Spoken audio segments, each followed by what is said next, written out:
Hello guys, how are you? I hope you will be fine.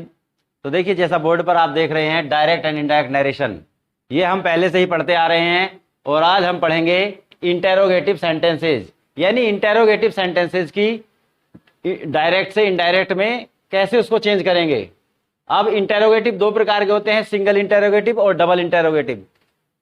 लेकिन ये जो दो बातें हमने लिखी है बोर्ड पर, रिपोर्टिंग वर्ब सैड टू को आस्क्ड में बदलो, यानी सैड हो या सैड टू हो।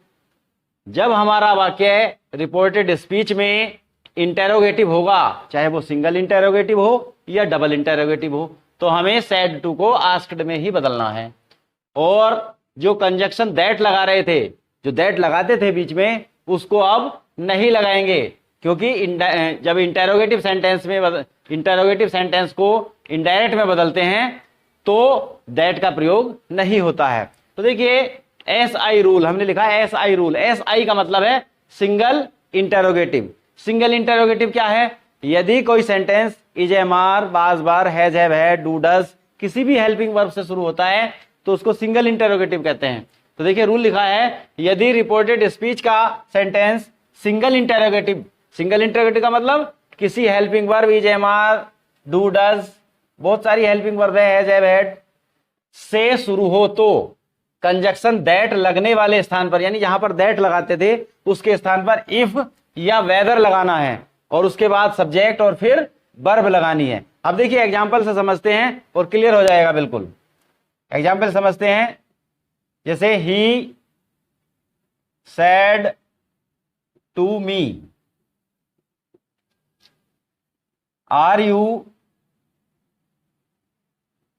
गोइंग। देखिए, छोटा सा सेंटेंस बना रहा हूं मैं, इसके बाद बड़ा सेंटेंस भी बनाएंगे।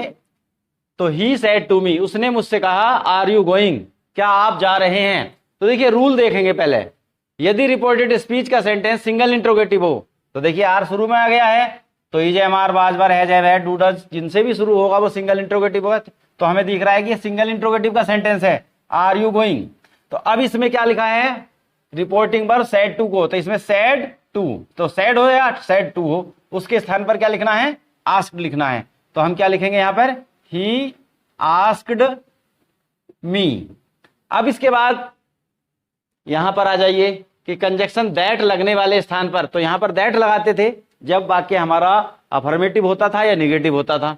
तो अब क्या लिखना है, करना है हमें?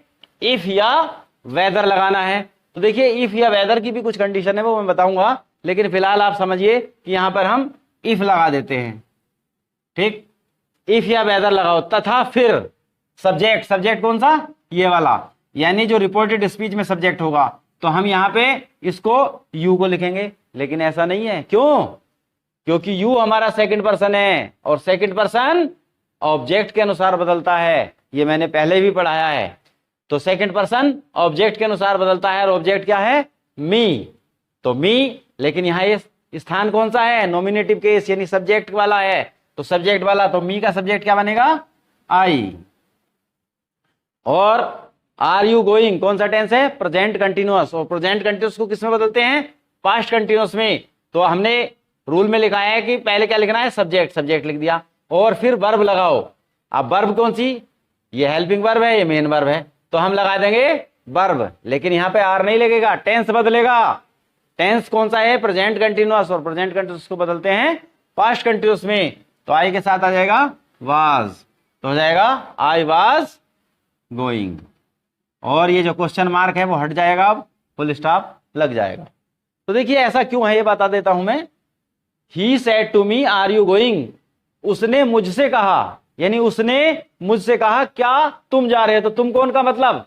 यानी मैं, तो इसलिए यहां पे यू के स्थान पर हो गया आई। और रूल भी है 1 2 3 अपॉन SON, वो मैंने पहले ही पढ़ाया है कि जो सेकंड पर्सन के प्रोनाउंस हैं वो रिपोर्टिंग वर्ब के ऑब्जेक्ट के अनुसार बदलते हैं। जो जैसा ऑब्जेक्ट होगा उसी के अकॉर्डिंग यहां पर लिखेंगे। ठीक है, ये सेंटेंस समझ में आ गया होगा। एक एग्जांपल और देता हूं, उससे क्लियर हो जाएगा। जैसे राम सैड टू हर,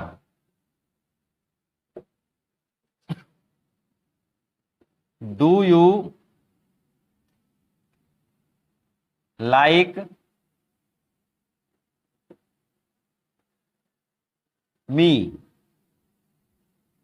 तो देखिए Ram said to her do you like me. अब ध्यान रखें क्योंकि ये जयमार डू डच से शुरू होगा तो इसका मतलब सिंगल इंट्रोगेटिव है। आप जानते हैं कि सेड टू के स्थान पर आस्क्ड लिखना है, तो हो जाएगा राम सेड टू के स्थान पर हो गया आस्क्ड, और ऐसे लिखा जाएगा। और यहाँ पे इफ या वेदर लगा दें तो क्या लगा दिया हमने, इफ।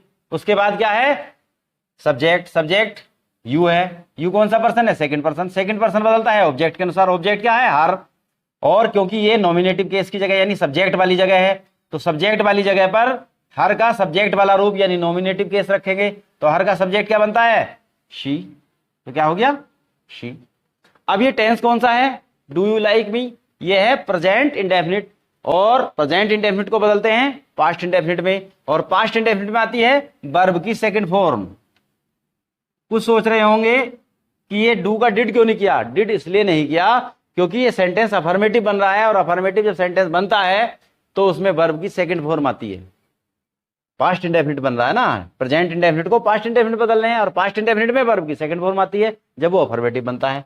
तो Ram asked her if, you का हो गया शी, लाइक का हो गया लाइक्ड, और आ गया मी। अब मी कौन सा पर्सन है, मी है फर्स्ट पर्सन।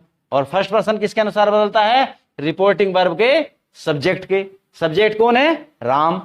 तो राम, लेकिन हम जो है दोबारा नाउन नहीं रखते हैं तो उसका प्रोनाउन रखेंगे, तो राम का प्रोनाउन क्या होगा, ही। लेकिन ये जगह कौन सी है, ऑब्जेक्टिव केस, तो ही का ऑब्जेक्टिव केस रखेंगे, और ही का ऑब्जेक्टिव केस होता है हिम, तो इसलिए यहां पे हो जाएगा हिम, और फिर फुल स्टॉप लग जाएगा। तो Ram asked her if she liked him. Is that clear. तो आपको कहना है दैट इज क्लियर। ये समझ में आ गया होगा, इतनी बड़ी बात नहीं है। लेकिन एक बात यह है कि वेदर कहां लगाना है, ये भी मैं बता देता हूं कि वेदर कहां लगाना है। वेदर उस स्थान पर लगाते हैं जब कोई ऑप्शन हो, यानी कोई विकल्प हो। जैसे अभी मैं एक सेंटेंस देता हूं और उसमें समझ में आ जाएगा, एग्जाम्पल से समझेंगे। जैसे she said to me will you go to school or not. तो देखिए इसमें शी सेड टू मी, उसने मुझसे कहा will you go to school or not, कि क्या आप स्कूल जाएंगे या नहीं, यानी विकल्प। तो जब ऐसी कंडीशन होगी तो आप इफ नहीं लगाएंगे। इफ हमारा जो है उतना इंप्रेसिव नहीं है जितना कि वेदर है। तो यहां पे ऐसे कंडीशन में ऐसा सेंटेंस अगर है तो हमें लगाना होगा वेदर। तो सेंटेंस बनेगा हमारा सी सेड टू का आस्क्ड होगा, ये आप जान गए हैं। तो सी आस्क्ड मी, तो यहां पे इफ ना लगा के क्या लगाएंगे, वेदर। तो she asked me whether, you second person object के अनुसार, ऑब्जेक्ट है यहाँ पे मी, तो इसका नॉमिनेटिव केस यानी सब्जेक्ट वाला रूप रखेंगे, तो हो जाएगा आई। और आप जानते हैं शैल या बिल को क्या करते हैं, वुड में बदल देते हैं।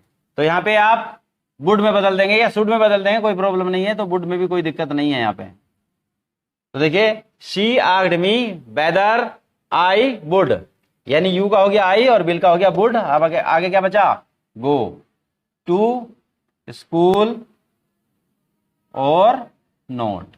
ये सेंटेंस हमारा हो गया पूरा कंप्लीट। तो ये बात समझ में आ गई होगी।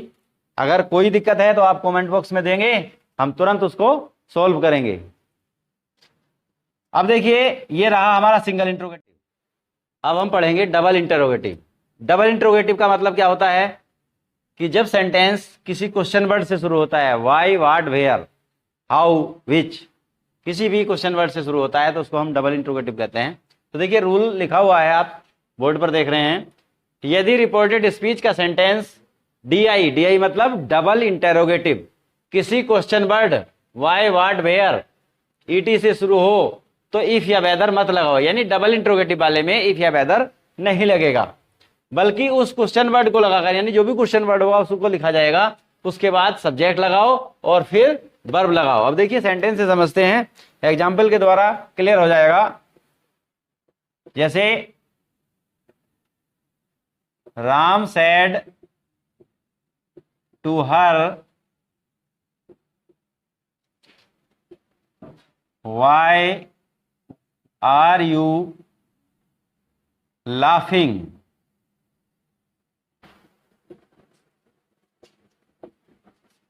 Ram said to her, Ram ने उससे कहा वाई आर यू लाफिंग, ठीक है, तुम क्यों हंस रही हो, तो वाई आर यू लाफिंग। अब इसी के आधार पे हम सेंटेंस को देखें, ये दिख रहा है हमें कि डबल इंट्रोगेटिव है, वाई आर यू लाफिंग। यदि रिपोर्टेड स्पीच का सेंटेंस DI हो, DI है बिल्कुल डबल इंट्रोगेटिव है, क्वेश्चन वर्ड से शुरू हुआ है, तो इफ या वेदर नहीं लगाना है, बल्कि उस क्वेश्चन वर्ड को लगाकर सब्जेक्ट लगाओ और फिर वर्ब लगाओ। तो देखिए हमें पता है कि सेड टू के स्थान पर आस्क्ड लगता है क्योंकि इंटेरोगेटिव चल रहा है, तो राम आस्क्ड हर। यहां पे इफ या वेदर लगा रहे थे, लेकिन अब कुछ नहीं लगाना है, बल्कि उसी क्वेश्चन वर्ड को लगाना है, जैसा कि लिखा उस क्वेश्चन वर्ड को लगाकर, तो क्वेश्चन वर्ड वाई, लेकिन इसका W छोटा हो जाएगा क्योंकि अब सेंटेंस एक हो गया है, यानी जो पहला लेटर है जब इन्वर्टेड कॉमास के अंदर होता है तो कैपिटल होता है, उसके बाद जब इसको हटा दिया जाता है तो वो स्मॉल हो जाता है। तो राम आस्क्ड हर वाई, यानी क्वेश्चन वर्ड लिखा गया है। इसके बाद सब्जेक्ट लगाओ, सब्जेक्ट कौन सा, रिपोर्टेड स्पीच का, यानी यू को यहां रखेंगे, लेकिन यू कौन सा पर्सन है, सेकंड पर्सन, और सेकंड पर्सन बदलता है ऑब्जेक्ट के अनुसार, और ऑब्जेक्ट है हर, तो इसका नॉमिनेटिव केस रखेंगे क्योंकि ये सब्जेक्ट की जगह है, और हर का सब्जेक्टिव केस या नॉमिनेटिव केस होता है शी। टेंस कौन सा है, प्रेजेंट कंटिन्यूअस, क्या में बदलना है, पास्ट कंटिन्यूअस में। पास्ट में क्या आएगा, वाज या वर। शी क्या है, शी हमारा जो है सिंगुलर नंबर है, इसलिए क्या आएगा, वाज, तो शी वाज, और यू का हो गया शी और आर का हो गया वाज, तो अब क्या बचा, लाफिंग, तो लाफिंग लिख दो, LAUGH, फुल स्टॉप कर देंगे। तो इस तरह से हमारा सेंटेंस डबल इंट्रोगेटिव का बन गया है। अब देखिए सेंटेंस अगर अलग टेंस में है, कभी कभी प्रेजेंट इंडेफिनिट वाले सेंटेंस को गलत कर देते हैं, उसका एग्जाम्पल मैं दे रहा हूं। जैसे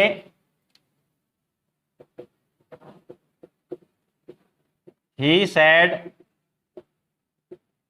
टू मी